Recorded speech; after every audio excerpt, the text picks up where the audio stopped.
Alright, hey guys, it's Candy. Welcome back to Our Family Nest and another episode of Ask Candy. So, first of all, I wanted to say sorry I didn't post last Saturday. I ended up going to the Taylor Swift concert last minute, which I was super appreciative of. You guys know how bad I've been talking about wanting to go, and I can't believe we were able to score tickets last second.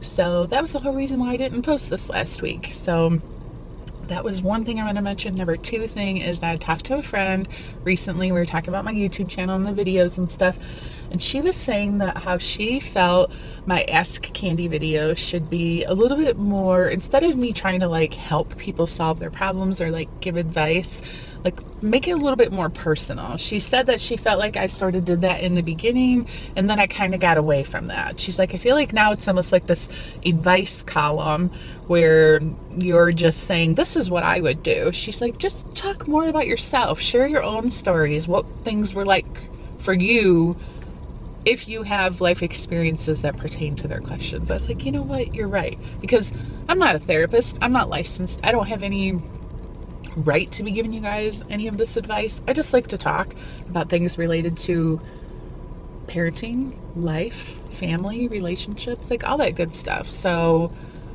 I'm just throwing that out there. I don't know if this video will come across any differently than in the past, but I had that conversation and I felt like I was going to take that information and try to utilize it a little bit. So, all right guys, let's jump into the questions. What is one thing you suggest for first-time mamas? How to keep your relationship healthy and alive the first 6 weeks postpartum. You're worried about your husband during the first 6 weeks of your baby's life. This is so sweet and you are adorable, but I'm sitting here feeling guilty because I've had 4 children, and all 4 times I don't think I thought about one time, what's my relationship like with my husband at this moment? Is he happy? Is he getting enough sleep? Is he hungry? Like, do we need to talk? Should we be having sex? Like, I feel so horrible because I don't think I worried about Ken once during that 6-week period, because I'm just trying to keep a baby alive, happy, fed, clean diapers. Like, your life is about to change like more than anything that's probably happened in your life so far.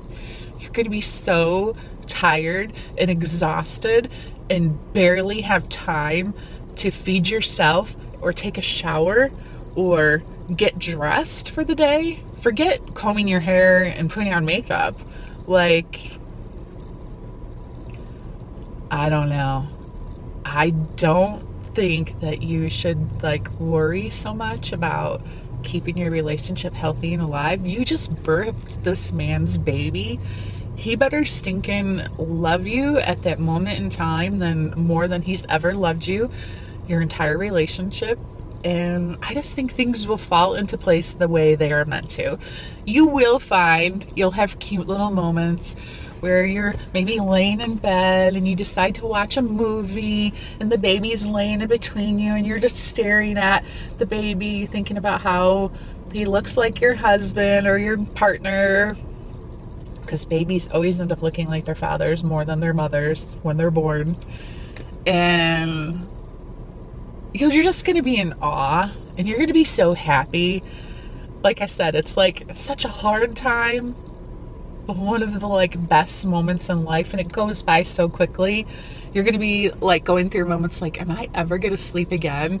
And then next thing you know, they're gonna be going to their first day of kindergarten. Like, it just goes so quick.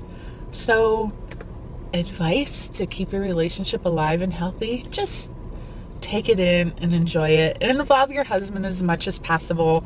Like, don't take on the grunt of everything. Like, even though we really don't care as moms to have to change every diaper, have them change some diapers, have them do some feedings so they feel involved.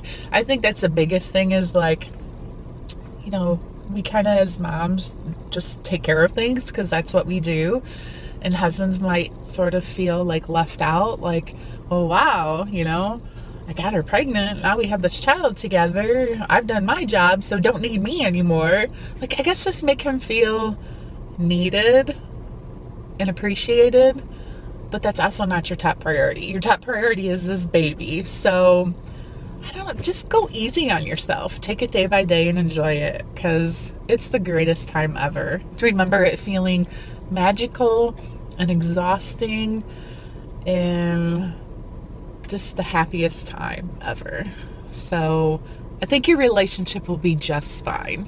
All right, this is a good question. How do you feel about people losing weight taking Ozempic, Wegovy? I don't know how that's pronounced. Mounjaro. Would you take it? This is interesting because if you guys watched any of Ken's, I think he talked about it in the Kicking It with Ken video, his doctor prescribed to him Ozempic.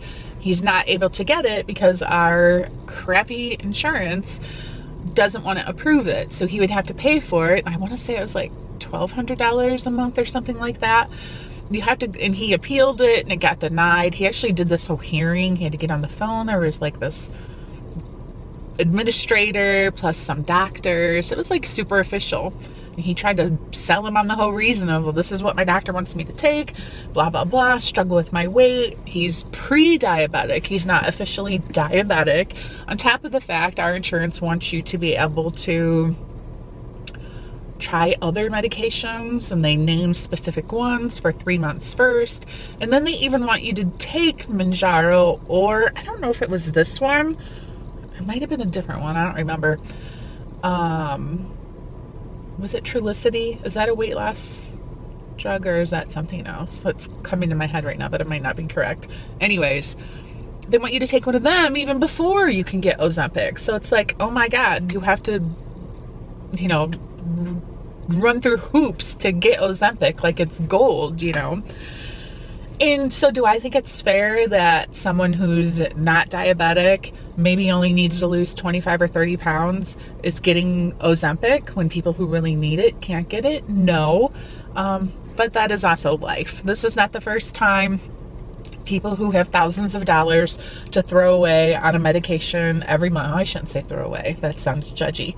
Thousands of dollars to spend on Ozempic so they can lose 25 pounds. Like, it's not for me to judge how you spend your money. My concern more so is the long-term effects. Like, some of these drugs, they've been around for a while, but what are the long-term repercussions of taking them if you're not diabetic and you're only taking it just for weight loss?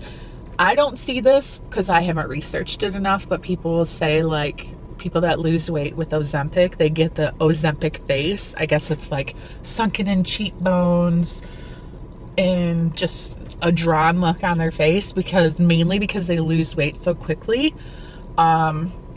Especially your body can end up suffering with way more like stretch marks and saggy skin because you're losing it so quickly instead of by, you know, eating healthier and exercise and losing it more slowly. So do I care? Not really. At the end of the day, I'm just a little bit more concerned with kind of like when the vaccine came out a couple years ago. What are the long-term effects of these vaccines? It was thrown together so quickly. We were all being forced to get it. What is gonna happen down the road? You know, like, I always just question everything and sort of look at any medication, injection, like, you know, do I really need this? Do I think it would be great to get a shot once a week and lose 50 pounds in 6 months? Absolutely. Just like I would love the idea of getting a tummy tuck and a breast reduction, but I'm afraid of getting an infection, dying during surgery. Like, I'm just that fearful person who always kind of thinks of the negative in those situations. So I guess I just worry about for these people that are taking this medication and maybe really don't need it, if they're going to regret it in the future. That's my thought on that. Okay. Ask Candi. I would love to hear your thoughts on the LGBT, specifically the bi community, if you're comfortable sharing. I feel like a lot of girls are having more questions on this and not much guidance, especially with not being comfortable with their parents, etc. I wish that I was a good person to talk to about this kind of stuff, but I am not. I'm probably the least experienced in these kind of situations. I went to high school with a girl who was one of my very best friends. We spent so much time together, and she had more boyfriends than any of me and my other friends. And it wasn't until college that she came out, and she has been lesbian since then, had multiple, well, that sounds horrible, multiple, I don't mean it that way. She's dated many women and also has gotten married to a woman. That's like the length, the depth of my experience when it comes to this kind of stuff, guys. You know that Carly has a gay guy friend. Like, I adore him. I think he's a nice guy. I don't even really know him that well, but he's just that kind of guy that'll like do anything for his friends. So when it comes to like giving advice to someone who's going through this situation, all I can really say, like, if you feel like you're not accepted by your parents or you're afraid to tell your parents, it's just such a tricky situation, because I know how I would feel if it was one of my children. I would love them no matter what, you know, like I don't have any qualms about, is that the right word? My kids, like, sexuality, their identity, any of that kind of stuff. But I also am not experienced enough to say like how you should handle it, like to give advice. So my biggest thing would be, like, if you're still in school, if you're in high school, or if you're in college, at the very least, schools and universities have help out there for people who just need someone to talk to, or you need someone to kind of help direct you in what to say if you're trying to tell your parents, or whatever other life struggles you may be dealing with. So I think my biggest thing would just be, don't be ashamed and don't be afraid to ask for help. So I wish I had more to say on this topic, but unfortunately I don't. But thank you for your question. Okay, next question. How do you deal with depression and stop preventing you from enjoying life or feeling too down? Well, you guys know I've shared my experiences of what I've gone through, difficult things in my life in terms of like going through a divorce and being a single mom at such a young age, and just feeling so down on myself because I didn't want to be like thought of as divorced. That's what bothered me more than anything. It wasn't even so much that I was getting a divorce. It was I didn't want to be divorced. And then the other time frame that I can think of was most recently, a year and a half ago, when I was struggling with not being able to sleep and just the anxiety and crying all the time because of all what I was going through. You know, I was diagnosed with depression, even though it's not the same kind of depression as like I can't get out of bed, I don't want to eat, I don't shower, I don't go to work, I don't do anything kind of depression. I've never gone through that personally myself. So how do you deal with it to stop preventing you from enjoying life and feeling too down? Well, number one, make sure you're getting help. If you need to go to a doctor, maybe you need to be on medication. Some people need that push to take that like first step. And I know with going through what I did a year and a half ago, I will never, ever, ever hesitate again to go ask for help. It's silly that sometimes, you know, it's kind of like when I had the lump on my neck, and it was like, well, I know I should go to the doctor. I keep feeling it. I think it's getting bigger. Problem's not going away. So finally, yes, I need to go to the doctor to find out that she's like, it's fine. I don't feel anything that we need to be concerned with. So I've learned as I've gotten older to like quit being scared of hearing something that you don't want to hear. So when it comes to depression, because it's a feeling, it's not a lump in your neck, the same thing. Don't be afraid to go to the doctor and just say, this is how I'm feeling every day. I'm having a hard time functioning. I find myself not wanting to be around other people. What should I do? Obviously, they're probably going to tell you to go to therapy, number one. And then number two, maybe medication can help you. Like, I just feel like admitting that you need to make a change is the first step. And then on a day-to-day basis, just every morning when you wake up, maybe just think about, what can I do today? What's one thing that I can do that's different than what I would normally do that could possibly make me feel better?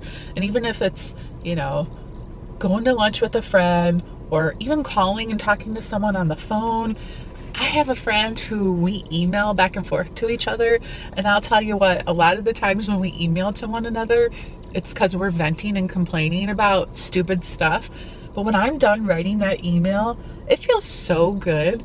In almost every email that I write to her, I don't think we've ever talked about this, and sometimes she watches my videos, I don't know if she watches these or not, but almost every time when I write an email, I end up getting teary-eyed at one point or another because it just feels so good to like get it out. So that's my advice to you, is find an outlet, find some way to get it out. You can't keep doing the same thing day after day after day and expecting to feel different. You have to make a change. I still have so many questions, guys. I probably have enough questions to make 2 more videos after this. So I'm so sorry if you sent me a question and I haven't gotten to it yet. All right, I need advice on how to move forward with my marriage. In December, while I was pregnant with our second baby, I found my husband had been messaging some women on Snapchat about inappropriate pictures. It only went on for a couple of days, but I don't know how to move forward or what to do. We've been together for over a decade and have 2 kids together. Oh, I even replied to her and put, "Grr. I will definitely talk about this." This is the one thing that I hate about social media. I even talk to Carly about this sometimes, about how I feel so bad for school-aged kids these days because our phones have changed so much about relationships and given us at the same time so much more access to things that weren't out there before. Like, I remember being young and being curious about things, and the most you were lucky to do was be at one person's house and maybe their parent had a Playboy magazine hidden somewhere and you were like, oh my God, that's what my body's gonna look like when I become a woman. Now it's just so different. You probably have a young boy who has an iPad and they're probably Googling words like boobs and everything else, and they're getting to see all kinds of stuff that we didn't see that stuff when we were younger. And we didn't have to worry about our boyfriends or husbands Snapchatting with other women and getting or sending or receiving inappropriate pictures. The problem is, the number one problem more than anything, in my opinion, you guys can tell me I'm wrong, is nowadays I feel like people just tend to have such a curiosity more than ever before, because sure, it can enter your mind, oh, I'm curious about this, I'm curious about that, but it's like a fleeting thought. But now it's like, if you're curious about something, well, just go to the internet and look it up. Think about how that's just changed relationships, and think of how many marriages. No wonder why the divorce rate is what it is, because of our freaking cell phones, because of the internet.